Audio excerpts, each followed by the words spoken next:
Chers amis résistants, bonjour. Je vous remercie d'être là aujourd'hui et puis nous allons aborder l'actualité, commenter l'actualité de cette semaine en ce vendredi 13 mars de l'année 2020. Ce que je vous avais annoncé la semaine dernière se concrétise. Le président de la République, sans écouter ma chronique, a suivi un conseil que je donnais déjà depuis quelque temps.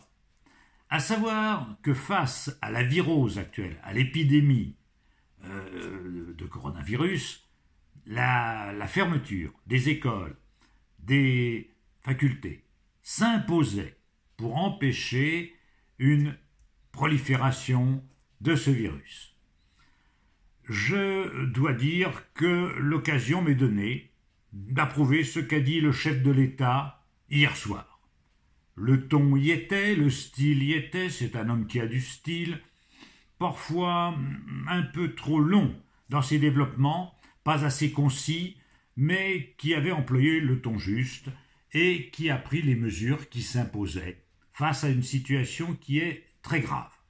Je voudrais vous en parler sous l'angle scientifique, médical, sous l'angle économique et sous l'angle écologique. Et examinons la situation telle qu'elle est, avec un monde qui est en train de changer.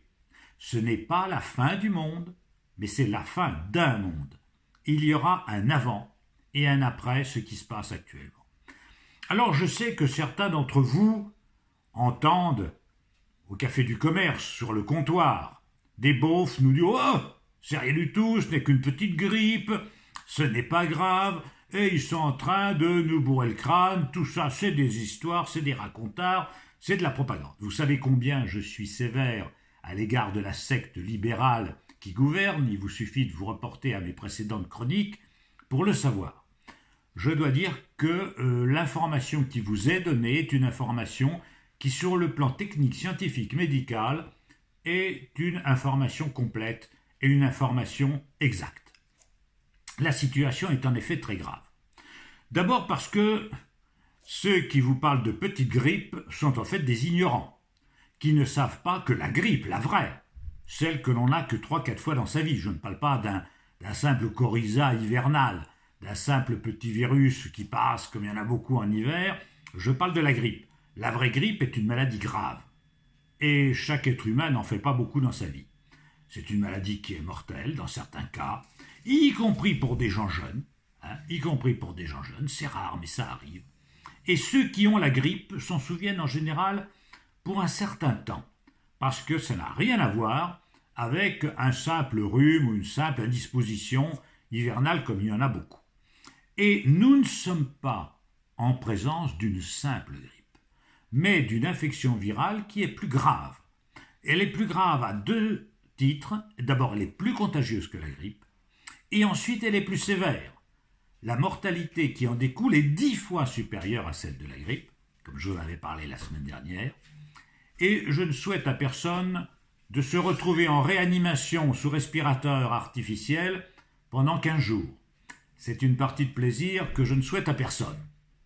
Donc, je pense que la situation est effectivement préoccupante. Ce qu'il eût fallu faire et qui n'a pas été fait. Et je ne dis pas cela à l'encontre du gouvernement français, puisque tous les gouvernements de la planète l'ont fait. C'est qu'à un moment donné, il fallait choisir entre la bourse et la vie, et ils ont choisi de sauver la bourse. Alors qu'il fallait sauver la vie comment ? En janvier dernier, il fallait bloquer tout voyage humain entre la Chine et le reste du monde. Non pas pour faire du mal aux pauvres Chinois, qui n'y sont pas pour grand-chose, on va en parler, mais tout simplement pour éviter que le virus voyage avec les avions. Lourde erreur que d'avoir transporté des gens de Chine en Europe, au prétexte soit de les rapatrier, soit de laisser continuer le tourisme à se développer, alors que nous allions nous trouver dans une situation qui est ce qu'elle est. Maintenant, c'est trop tard. Le virus est là, il est chez nous, il est en Europe. Les gouvernants adoptent enfin des mesures de confinement, de fermeture des frontières. Vous ne pouvez plus aller aux États-Unis, vous ne pouvez plus aller en Colombie, vous ne pouvez plus aller en Équateur ou en Pologne. Très bien, très bien, très bien. mais j'allais dire c'est un peu tard. Il fallait, début janvier, absolument prohiber tout déplacement entre la région d'infestation et le reste du monde. Et nous aurions pu, de ce moyen-là, prévenir l'épidémie qui maintenant est devenue une pandémie et qu'il n'est plus question d'arrêter. Alors, la situation étant ce qu'elle est, que va-t-il se passer? Les optimistes vont vous dire, peut-être à juste titre d'ailleurs, parce que nous n'avons pas la science infuse, ce virus va être thermosensible, c'est-à-dire qu'avec l'élévation des températures, il va se dessécher, il va souffrir et il va plus se propager lorsque les beaux jours seront là, c'est-à-dire en mai-juin. Rien n'est prouvé en la matière. Chaque virus a son comportement et il y a des virus qui n'aiment pas, c'est vrai, l'élévation de température, mais d'autres qui le supportent très bien. D'ailleurs, il y a des épidémies virales sous les tropiques. Il y en a partout. Donc, rien n'est joué à ce niveau-là. Ensuite, quand on étudie des épidémies dans l'histoire, on voit qu'il y a un pic épidémique. C'est-à-dire qu'il y a un moment où l'épidémie se développe, atteint un certain niveau, puis un plateau, puis redescend. Mais le problème, c'est que nul ne sait, même les infectiologues, ceux qui sont les spécialistes, ne peuvent pas vous dire aujourd'hui quel sera le pic et le plateau de cette épidémie, qui sera sans doute atteinte chez nous dans 3 semaines, 1 mois. Il est possible, comme le pense Mme Merkel, non pas que Mme Merkel soit une spécialiste de la virologie, mais elle a des conseillers, des experts, elle pense que 60% des Allemands risquent d'être affectés par le virus. On peut penser que le virus n'est pas plus hostile aux Allemands qu'aux Italiens ou qu'aux Français et que notre situation sera la même. Si tel était le cas, si telle était la situation en France, et si 50% de la population souffrait de ce virus, cela voudrait dire qu'il y a plusieurs millions de personnes infectées, qu'il y aura plusieurs centaines de milliers de gens malades, sérieusement malades, et que nous nous orientons vers un taux de 40 000 à 50 000 décès. 40 000 à 50 000 décès dans les mois qui viennent. Alors évidemment, le virus ne va pas détrôner le cancer. Le cancer tuera cette année encore plus que le coronavirus. Il tuera plus. Les maladies cardiovasculaires également. La différence, c'est que c'est quelque chose qui s'ajoute. C'est quelque chose qui frappe vite. C'est quelque chose qui frappe tout le monde.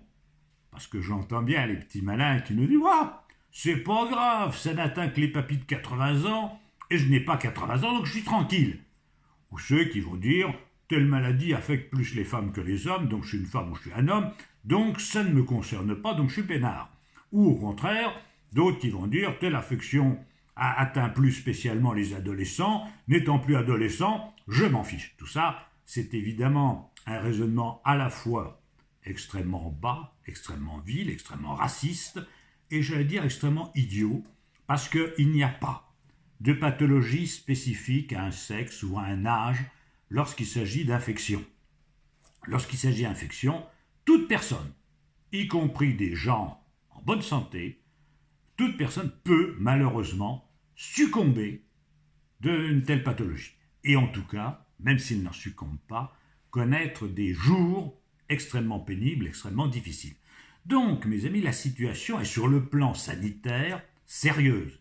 Je ne dis pas catastrophique, encore une fois. C'est pas la fin du monde. Il y aura des survivants.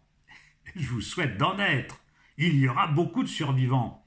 Mais imaginez qu'il y ait 40 000 ou 50 000 morts en France. Ce serait un drame sans précédent dans notre histoire, au moins depuis un siècle, au moins depuis la grippe espagnole. Donc, ça me paraît préoccupant. Il y a eu des grippes méchantes, mais là, nous ne sommes pas en présence d'une grippe, nous sommes en présence d'un virus différent, un coronavirus différent, dont le comportement saisonnier n'est pas connu à ce stade, qui est extrêmement contagieux et extrêmement agressif. C'est tout ce qu'on peut en dire aujourd'hui. D'autre part, il faut que vous sachiez que nul ne dispose à l'égard de ce virus de ce qu'on appelle en termes médicaux d'immunité adaptative. L'immunité adaptative, c'est lorsque votre organisme a rencontré avant un antigène donné, par exemple, un agent pathogène.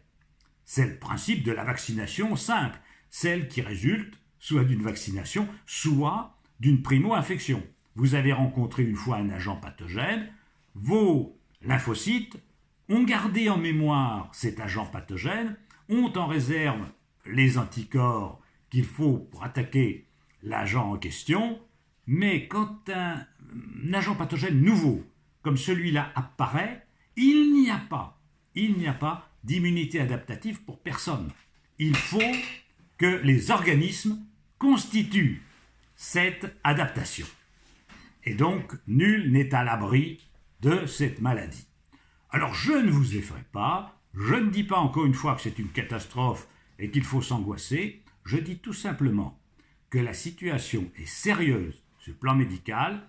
J'émets pour chacun de vous, amis auditeurs de cette chronique, le souhait que vous échappiez et que vos proches échappent à cette maladie. Maintenant, c'est à vous qu'il appartient de prendre les précautions nécessaires. Suivez les conseils des experts qui en la matière sont objectifs. Ne croyez pas aux théories des complots qui fleurissent toujours dans ces cas-là, aux idées les plus fantaisistes et les plus farfelues. Ne croyez pas non plus à ceux qui vous disent que ce n'est qu'un petit rhume, un petit coryza et que ça passera comme ça. Non, nous sommes en présence de quelque chose de sérieux sur le plan sanitaire. Maintenant, les conséquences économiques.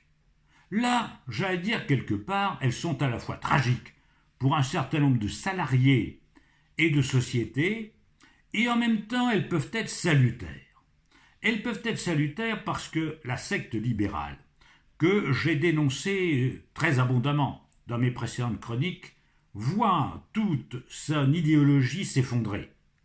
On se rend compte que les hommes, et le président de la République hier le disait, lui qui était pourtant un banquier, ami des banquiers, issu pour les banquiers, que la solidarité prévalait sur le chacun pour soi et qu'il fallait faire preuve de cohésion et de soutien, notamment à l'égard des plus vulnérables. Très bien. Eh bien, pour cela, il faut changer l'économie. Et peut-être que cette crise aura des effets salutaires. Même les Allemands, qui ont été traumatisés par la République de Weimar et par l'effondrement du mark dans les années 30, vont accepter d'abandonner leur dogme du déficit zéro, ce qui ne veut rien dire du tout. Qu'est-ce qu'il faudrait ?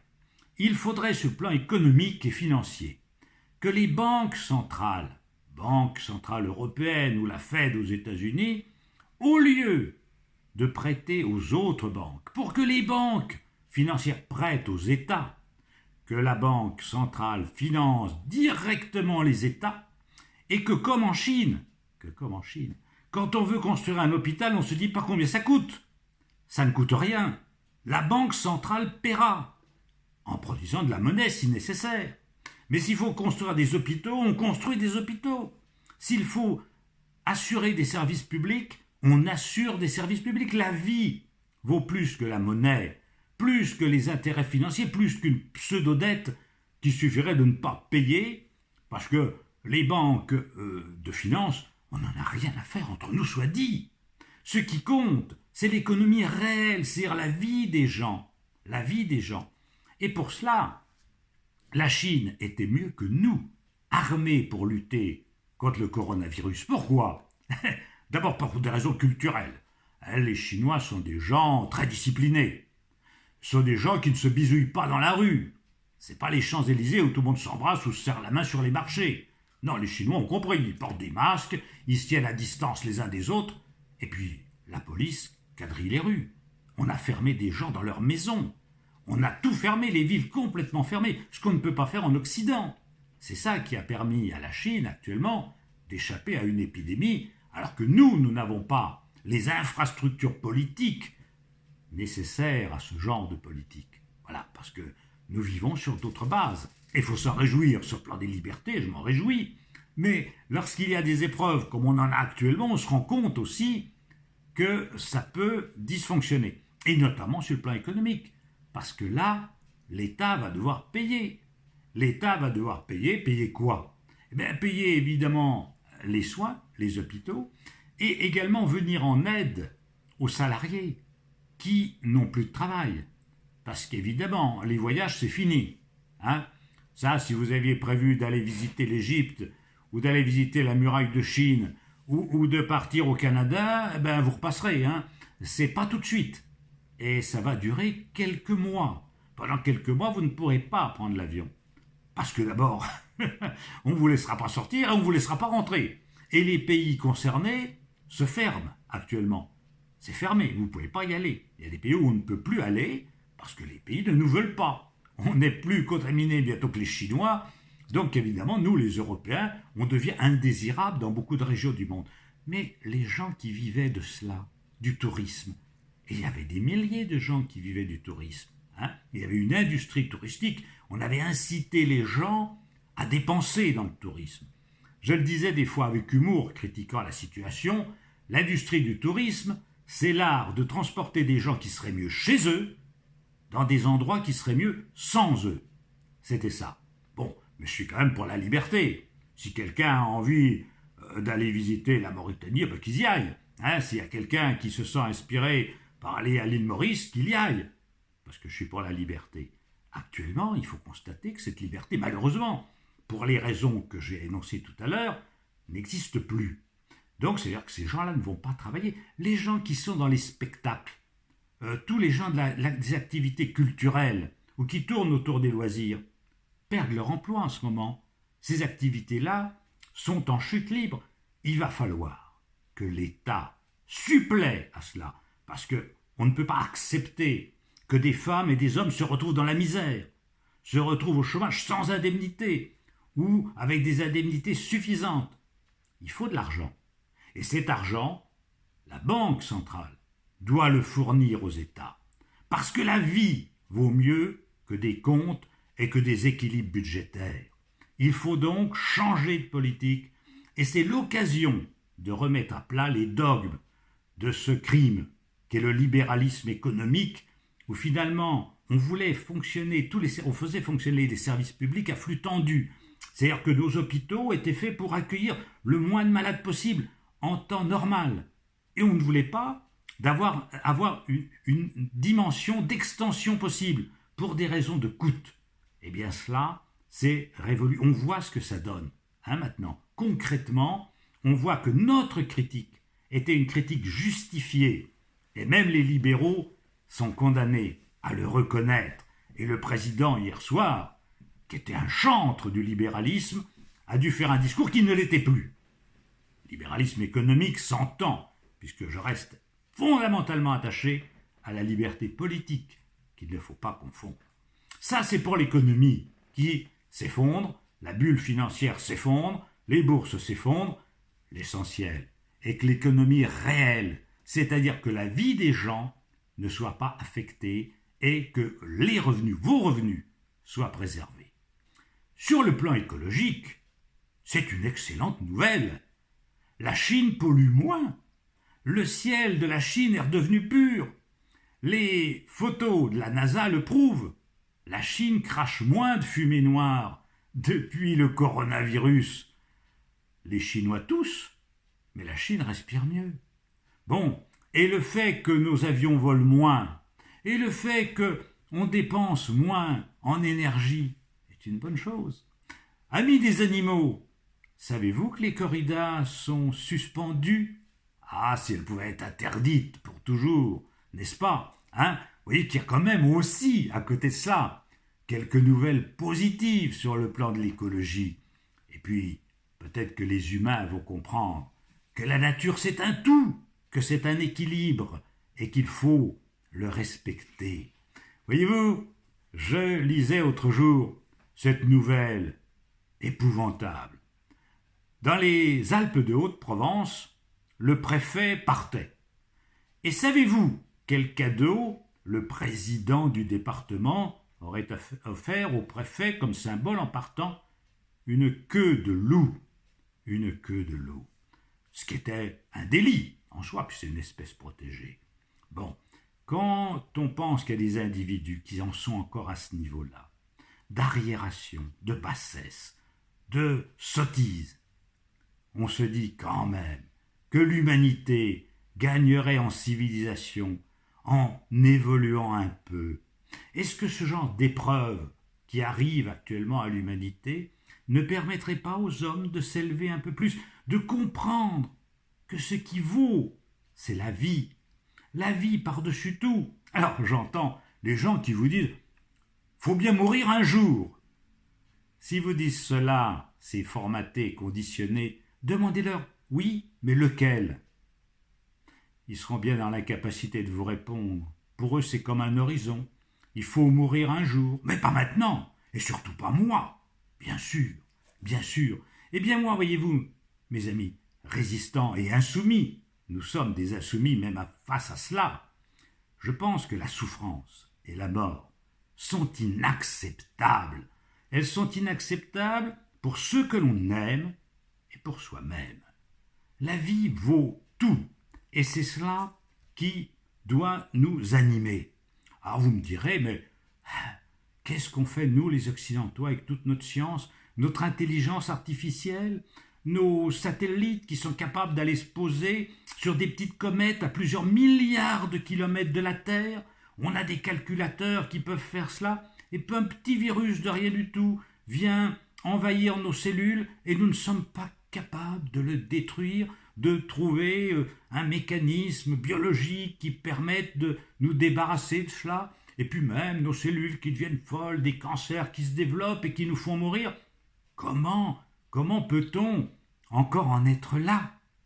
Oui, je le concède. Notre science, nos connaissances, notre médecine, notre biologie ont fait d'immenses progrès. Mais si on gagne des batailles, on finit encore toujours par perdre la guerre. Mais rassurez-vous, je suis pour les générations futures assez optimiste. Il y a actuellement dans la recherche de pointe des chances considérables de vaincre ces vilaines maladies qui nous endeuillent, qui font disparaître les êtres que nous aimons le plus et qui nous menacent, nous aussi, dans notre intégrité. Un jour, et je le dis avec un petit sourire pour les biologistes qui m'écoutent, la télomérase, unie à la sénolyse, permettra de vaincre beaucoup de processus qui actuellement nous conduisent au tombeau. Alors écoutez, essayez d'échapper, mes amis, à la crise actuelle, essayez de la dépasser, et puis essayons d'accéder à une société moins cruelle, moins violente pour l'homme, pour la nature, pour ceux que l'on aime, une société où on fera reculer la souffrance et la mort. On le peut. À bientôt, et merci de diffuser nos chroniques. Je vous donne rendez-vous, j'espère, la semaine prochaine. Merci à ceux qui diffusent ou qui s'abonnent à cette chronique où je commente l'actualité du jour. À bientôt peut-être.